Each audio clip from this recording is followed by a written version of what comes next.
నమస్కారం, డిఆర్టీవీ న్యూస్కి స్వాగతం. హెడ్లైన్ చూద్దాం.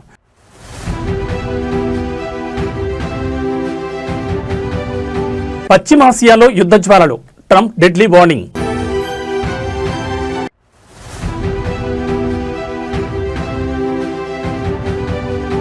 బాణాసంచా కేంద్రంలో పెను విషాదం, 20 మంది సజీవ దహనం.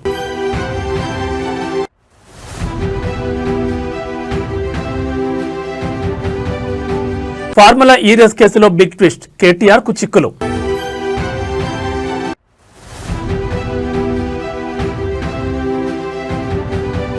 భక్తులకు టీటీడీ అలర్ట్, చంద్రగ్రహణం వేళ శ్రీవారి ఆలయం మూసివేత. ఇక డీటెయిల్స్ చూస్తే, భద్రాచలం ఆలయ అభివృద్ధి కోసం ఆంధ్రప్రదేశ్లో విలీనమైన 5 గ్రామ పంచాయతీలను తిరిగి తెలంగాణకు అప్పగించాలని సిపిఐ జాతీయ control commission chairman K Narayana demand చేశారు. రాజమహేంద్రవరంలో మీడియా ప్రతినిధులతో మాట్లాడిన ఆయన ఈ విషయంలో ఏపీ ముఖ్యమంత్రి చంద్రబాబు నాయుడు మానవతా దృక్పథంతో ఆలోచించాలని కోరారు. భద్రాచలం సీతారామచంద్రస్వామి దేవాలయం ఎంతో ప్రసిద్ధి చెందినప్పటికీ ప్రస్తుతం అక్కడ కనీసం ఆయన ఆలయ చెత్తను వేయడానికి కూడా స్థలం లేని దుస్థితి ఉందని నారాయణ ఆవేదన వ్యక్తం చేశారు. స్వామివారి విహారయాత్రలకు కూడా ఆటంకం కలుగుతోందని ఆయన గుర్తు చేశారు.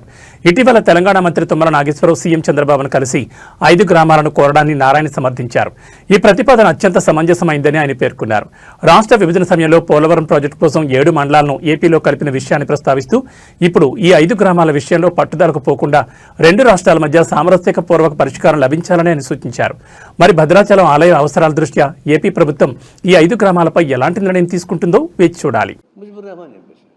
నూటికి 92-93% అతనికి ఓట్లేశారు. The biggest majority. అంటే ఆ దేశంలో ఉన్నటువంటి ఎంత మంచివాడైనా, ఎంత ప్రజలకు ఆప్తుడైనా వీళ్ళ ఇంట్రెస్ట్ తగ్గితే ఆమెను చంపేయడమే. దాని దయాదక్షిణం లేవు. అందులో క్రమంగా దీనిలోనే ఇప్పుడు కొమ్మిని చెప్పేశారు. సరే, ఆయన నెగిటివ్ పాజిటివ్ అది మనకు అనవసరం. ఆ దేశాధ్యక్షుడైనా ఆ దేశాధ్యక్షుడు ఉన్నవాటిని ఆ ప్రజలు తిరుగుబాటు చేసి ఓడిస్తే మనకి అభ్యంతరంలా. ఇప్పుడు బంగ్లాదేశ్ తిరుగుబాటు చేశారు, అట్లాగే శ్రీలంకలో తిరుగుబాటు చేశారు. అది వాళ్ళ ఇష్టం. ప్రజలు తిరుగుబాటు చేసి గవర్నమెంట్ ఓడించుకోవచ్చు, గెలిపించుకోవచ్చు.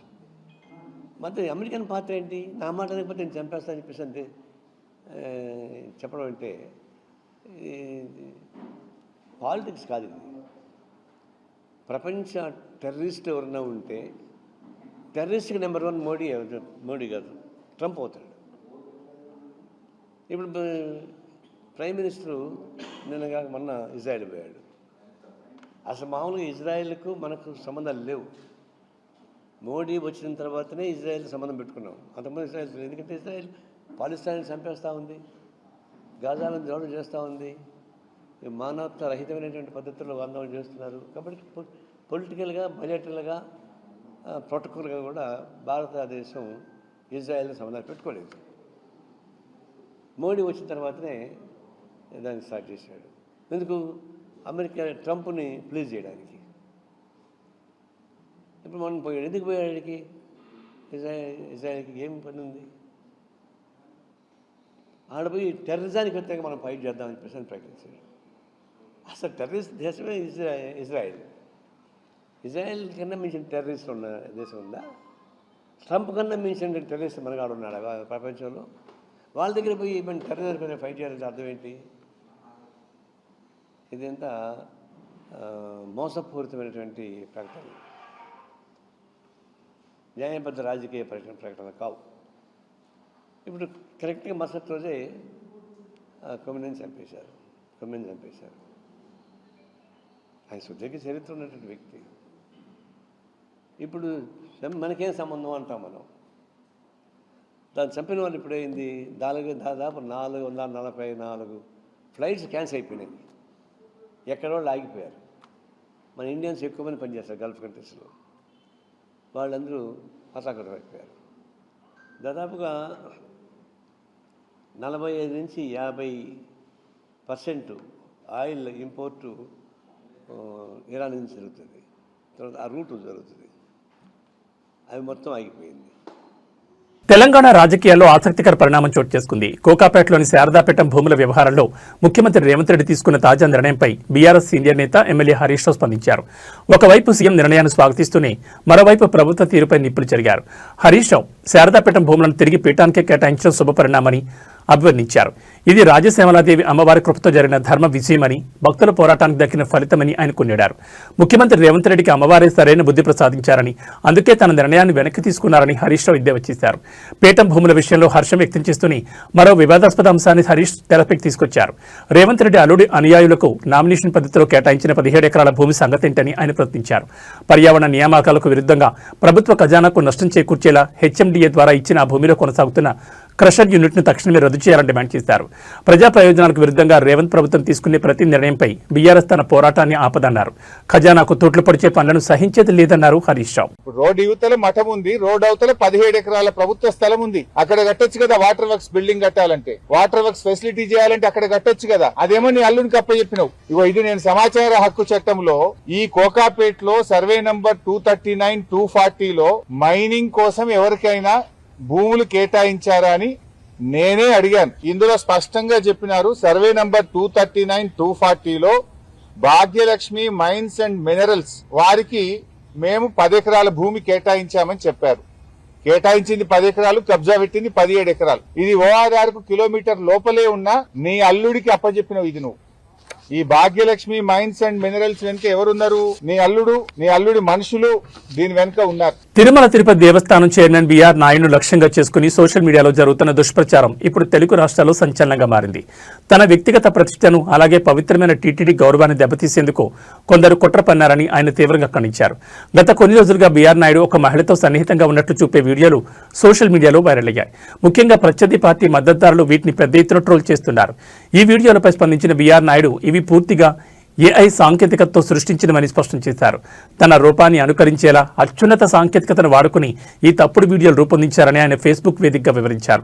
వ్యక్తిగతంగా తనను అప్రదిష్టపాలు చేయడమే కాకుండా హిందూ ధర్మానికి నిలయమైన తిరుమల ప్రతిష్టను దిగజార్చేందుకు ఈ పని చేస్తున్నారని ఆయన ఆవేదన వ్యక్తం చేశారు. డీప్ ఫేక్ అనేది ఏఐ టెక్నాలజీ ద్వారా ఒక వ్యక్తి ముఖాన్ని, గొంతును మరొకరిపై అతికించి వారు నిజంగానే ఆ పని చేస్తున్నట్లుగా భ్రమ కలిగించే ప్రక్రియ. ప్రస్తుతం ఇలాంటి వీడియోను గుర్తించడం సామాన్యులకు కష్టతరంగా మారింది. సాంకేతికతను ఆసరాగా చేసుకుని జరుగుతున్న ఈ వ్యక్తిత్వ సహనంపై బీఆర్ నాయుడు చట్టపరమైన చర్యలకు సిద్ధమవుతున్నట్టు తెలుస్తోంది. మరి ఈ ఫేక్ వీడియోల మూలాలను సైబర్ క్రైమ్ పోలీసులు ఎలా ఛేదిస్తారో చూడాలి. మరి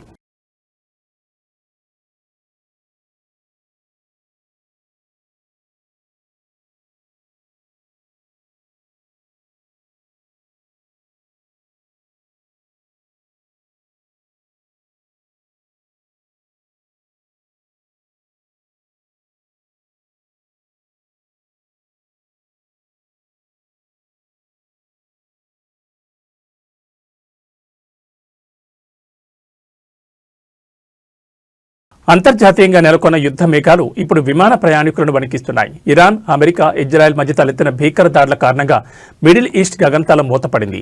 దీని ప్రభావం మన శంషాబాద్ అంతర్జాతీయ విమానాశ్రయంతో పాటు దేశవ్యాప్త విమాన సర్వీసులపై తీవ్రంగా పడింది. ఇరాన్ జరుపుతున్న భీకర దాడుల నేపథ్యంలో భద్రతా కారణాల దృష్ట్యా పలు మిడిల్ ఈస్ట్ దేశాలు తమ గగనతలాన్ని తాత్కాలికంగా మూసివేశాయి. దీంతో అంతర్జాతీయ విమానాల రాకపోకలకు తీవ్ర అంతరాయం ఏర్పడింది. హైదరాబాద్లోని రాజీవ్ గాంధీ అంతర్జాతీయ విమానాశ్రయం నుంచి Doha, Abu Dhabi, Jeddah, Saudi Arabia వంటి ప్రధాన నగరాలకు వెళ్లాల్సిన సర్వీసులు రద్దయ్యాయి. ఎయిర్ ఇండియా ఇప్పటికే తన విమానాలు నిలిపివేస్తున్నట్లు ప్రకటించింది. అంతర్జాతీయ గణాంకాల ప్రకారం శనివారం ఒక్కరోజే మిడిల్ ఈస్ట్ వ్యాప్తంగా సుమారు 966 విమానాలు రద్దు కాగా ఆదివారం కూడా మరో 800కు పైగా విమానాలు రద్దయ్యే అవకాశం ఉంది. భారత విమానయాన సంస్థలైన ఇండిగో, ఎయిర్ ఇండియా ఎక్స్ప్రెస్ సర్వీసులు ఎక్కువగా ప్రభావితమయ్యాయి. ఈ సంక్షోభ పరిస్థితుల దృష్ట్యా directorate general of civil aviation ప్రయాణికుల కోసం మార్గదర్శకాలను విడుదల చేసింది. ఎయిర్పోర్టుకు బయలుదేరే ముందే విమాన స్థితిని యాప్ లేదా వెబ్సైట్ ద్వారా చెక్ చేసుకోవాలని కోరింది. అత్యవసరమైతే తప్ప మిడిల్ ఈస్ట్ దేశాలకు ప్రయాణాలు వాయిదా వేసుకోవడం ఉత్తమని డీజీసీఏ స్పష్టం చేసింది. రద్దయిన విమానాలకు సంబంధించి రీఫండ్ లేదా ప్రత్యామ్నాయ మార్గాల కోసం సంబంధిత ఎయిర్లైన్స్ ను సంప్రదించాలని సూచించింది.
జగన్ నా పేరు జగన్మోహన్ రెడ్డి. నేను యూకే వెళ్ళాలి, లండన్ ఎయిర్పోర్ట్. అవును సార్, ఇండిగో. నాది హైదరాబాద్ టు ముంబై ఏమో 10కి హైదరాబాద్, రీచింగ్ ముంబై 11:35. ఫ్రమ్ ముంబై నా ఫ్లైట్ 2:20. అంటే అదే మీకు తెలుసు, మిడిల్ ఈస్ట్ లో ఆబ్వియస్లీ సేఫ్టీ రీజన్స్ వల్ల చాలా ఫ్లైట్స్ క్యాన్సిల్ అయ్యాయని చెప్తున్నారు. తప్పదు కదండి, మాకు ఇంకా ఆప్షన్స్ ఏం లేవు. వాళ్ళు ఆప్షన్స్ ఏమైనా ఉన్నాయా ఆల్టర్నేట్ ఫ్లైట్స్ అంటే మీరు కాల్ చేయండి. తెలంగాణ రాజకీయాల్లో మరో బాంబు పేలబోతోందా? ఫార్ములా ఈ కార్ రేస్ వ్యవహారంలో మాజీ మంత్రి కేటీఆర్ చుట్టూ ఉచ్చు బిగిస్తోందా? ఈ కేసులో నిందితుడిగా ఉన్న సీనియర్ ఐఏఎస్ అధికారి అరవింద్ కుమార్ సంచలన నిర్ణయం తీసుకున్నట్టు తెలుస్తోంది. ఈ పరిణామం బీఆర్ఎస్ వర్గాల్లో గుబులు రేపుతోంది. ఫార్ములా ఈ రేస్ కేసులో A2 నిందితుడిగా ఉన్న అరవింద్ కుమార్ తాజాగా అప్రూవర్గా మారేందుకు సిద్దమైనట్లు విశ్వసనీయ వర్గాల సమాచారం. తనపై విచారణ జటిలమవుతున్న నేపథ్యంలో ఏసీబీ అధికారులతో ఆయన సంప్రదింపులు జరుపుతున్నట్లు ప్రచారం జరుగుతోంది.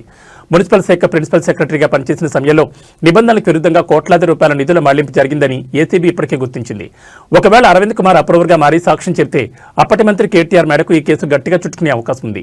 అరవింద్ కుమార్ ను ప్రాసిక్యూట్ చేసేందుకు కేంద్ర పర్సనల్ అండ్ ట్రైనింగ్ శాఖ ఇప్పటికే అనుమతించింది.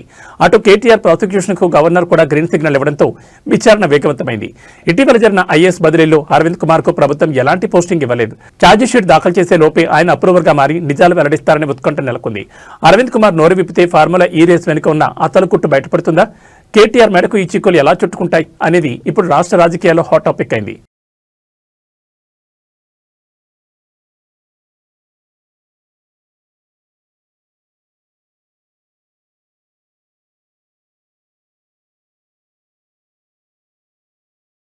దేశ రాజకీయాల్లో సుదీర్ఘ అనుభవం ఉన్న ఇద్దరు ముఖ్యమంత్రుల మధ్య స్నేహపూర్వక వాతావరణం కనిపించింది.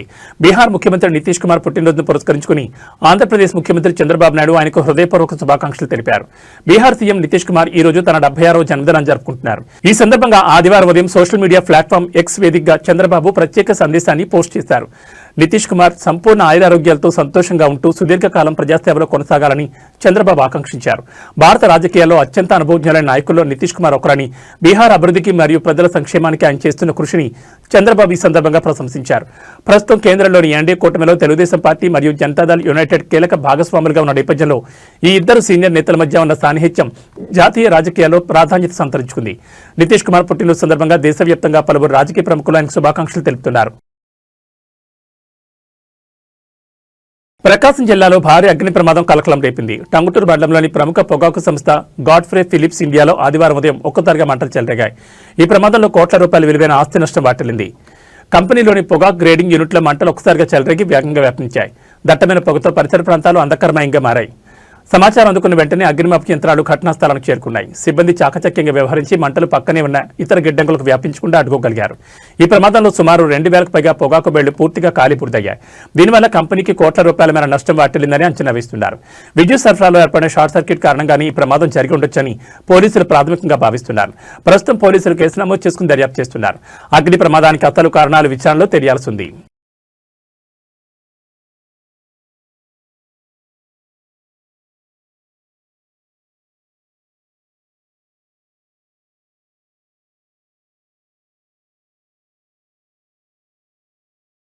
ఆంధ్రప్రదేశ్లో పెను విషాదం చోటు చేసుకుంది. కాకినాడ జిల్లా సామర్లకోట మండలం వేట్లపాలెంలో బాణసంచా తయారీ కేంద్రంలో జరిగిన భారీ పేలుళ్లో 20 మంది కార్మికులు అక్కడికక్కడే సజీవ దహనమయ్యారు. మరో 10 మందికి పైగా తీవ్ర గాయాలతో ఆసుపత్రిలో మృత్యుతో పోరాడుతున్నారు. ఈ ఘోర దుర్ఘటనపై ఆర్డీఓ మల్లిబాబు కీలక వివరాలు వెల్లడించారు. పొలాల మధ్య ఉన్న బాణసంచా తయారీ కేంద్రంలో ఒక్కసారిగా భారీ శబ్దంతో పేలుడు సంభవించింది. మంటలు క్షణాల్లో వ్యాపించడంతో 20 మంది కార్మికులు బయటకు వచ్చే అవకాశం లేక ప్రాణాలు కోల్పోయారు. ఈ పరిశ్రమకు ఈ ఏడాది మార్చి 31 వరకు లైసెన్స్ ఉందని ఆర్డీఓ మల్లిబాబు స్పష్టం చేశారు. అయితే 6 షెడ్లలో భారీ ఎత్తున ప్రభుత్వ నిబంధనలకు విరుద్ధంగా తయారీ సాగుతోందని ప్రాథమిక విచారణలో తేలింది. ప్రమాదం జరిగిన వెంటనే తయారీ కేంద్రం యజమాని అక్కడి నుంచి పరారయ్యారు. పోలీసులు కేసు నమోదు చేసుకుని నిందితుల కోసం గాలింపు చర్యలు చేపట్టారు. గాయపడిన వారిలో 6గురిని కాకినాడ జీజీహెచ్కు తరలించారు. బాధితుల్లో కప్ప వెంకటలక్ష్మి, మోర్తా శ్రీను, కె శ్రీను, చిటికె లక్ష్మి ఉన్నట్లు అధికారులు గుర్తించారు. ప్రస్తుతం ఘటనా స్థలంలో సహాయక చర్యలు కొనసాగుతున్నాయి. మృతుల సంఖ్య ఇంకా పెరిగే అవకాశం ఉందని తెలుస్తోంది. నిబంధనల ఉల్లంఘన వల్లే ఈ ఘోరం జరిగిందా అన్న కోణంలో అధికారులు విచారణ చేపడుతున్నారు. చాలా బాధాకరం, చాలా దురదృష్టకరం. నేను సంఘటన దగ్గరికి మాధవ్ గారు అందరు నాయకులు పోయి చూశాం. హృదయ విదారకమైనటువంటి సంఘటన. అది చూసినప్పుడు చాలా బాధ కలిగింది. ఈ సంఘటన మొత్తం కలిసి ఇప్పటికి 20 మంది చనిపోయే పరిస్థితికి వచ్చారు. 9 మంది హాస్పిటల్లో చేరి క్రిటికల్గా ఉన్నారు. 2 సేఫ్గా ఉన్నారు. మొత్తం కలిసి 31 మంది. ఇందులో చాలామంది వీకర్ సెక్షన్స్ ఎక్కువ ఉన్నారు. అందులో కూడా ఎస్సీలు అయితే దగ్గర 12 మంది ఎస్సీలు ఉన్నారు. ఒక 9 మంది మహిళలు ఉన్నారు. ఇప్పుడు వాళ్ళని లోపల కూడా పరామర్శించాం. చాలామంది పేదరికం, ఏదో కూలి పని చేసుకొని ఇల్లు గడపాలనే పరిస్థితి. అవన్నీ కూడా చూసిన తర్వాత జరిగిన సంఘటన పైన చాలా ప్రభుత్వం సీరియస్గా తీసుకుంటున్నాం. ఈ సంఘటన ఇటీవల ఒక సంఘటన జరిగింది. దానిపైన ఒక ఎంక్వైరీ వేసాం. ఎంక్వైరీ రిపోర్ట్ కూడా పంపించాం. యాక్షన్ తీసుకోమని చెప్పిన తర్వాత కూడా 2వ సంఘటన జరిగింది. ప్రభుత్వం ఫర్మ్గా ఉండి రాబోయే రోజుల్లో ఇలాంటి పునరావృతం కాకుండా చూడడానికి అన్ని విధాల యాక్షన్ తీసుకుంటాం. ఈ సంఘటన ఎంక్వైరీ చేసి అందరికీ అకౌంటబిలిటీ ఫిక్స్ చేస్తాం. ఎవరెవరు ల్యాప్సెస్ ఉన్నాయి, ఎక్కడెక్కడ ల్యాప్సెస్ ఉన్నాయి అన్నీ కూడా ఫిక్స్ చేస్తాం. మొట్టమొదటిసారిగా అక్కడుండే ఆఫీసర్లు, ఆర్డీఓ కన్సర్న్, డిఎస్పి, అదే మరి district labour officer, fire officer, వీళ్ళ 4 సస్పెన్షన్లో పెడుతున్నాం. సస్పెన్షన్లో పెట్టి భవిష్యత్తులో ఎంక్వైరీ చేసిన తర్వాత ఎక్కడ లాక్సిటీ ఉన్నా, ఎక్కడ తప్పు ఉన్నా వాళ్ళపైన కూడా చర్యలు తీసుకుంటాం. రెండోది, మనుషులు కూడా కొంతమంది విచ్చలవిడితనానికి అలవాటు పడ్డారు. ఇలాంటి నేరాలు చేసి ప్రజా జీవితాలతో చెలగాటమాడే పరిస్థితికి వచ్చారు. వాళ్ళపైన క్రిమినల్ ప్రాసిక్యూషన్ చేయడమే కాకుండా చట్టపరంగా వాళ్ళని ఏం చేయాలనో అరెస్ట్లే కాకుండా ప్రాసిక్యూషన్ చేపిస్తాం. వీలైనంత వరకు లైఫ్ ఇంప్రిజన్మెంట్ వచ్చే ప్రయత్నం చేస్తాం. ఇంకొక పక్కన వాళ్ళ ఆస్తులు కూడా జప్తు చేసి బాధితులకు అందరికీ ఎవరైతే చనిపోయారో వాళ్ళందరూ కూడా కుటుంబాలకు అప్పచెప్తాం. ఎందుకంటే వీళ్ళు ఇష్ట ప్రకారం చేయడానికి వీలు లేదు. అదే మరి ప్రభుత్వ పరంగా ఒక్కొక్కరికి 20 లక్షల రూపాయల ఆర్థిక సహాయం చేసి మృతులందరికీ 20 లక్షల రూపాయల ఆర్థిక సహాయం చేస్తాం. గవర్నమెంట్ ఆఫ్ ఇండియా 2 లక్షలు ఇచ్చారు. అది కాకుండా 20 లక్షలు ఇస్తాం. అదే మాదిరిగా వీళ్ళందరికీ ట్రీట్మెంట్ ఇస్తున్నాం. ఆ ట్రీట్మెంట్ అంతా ఖర్చు పెట్టి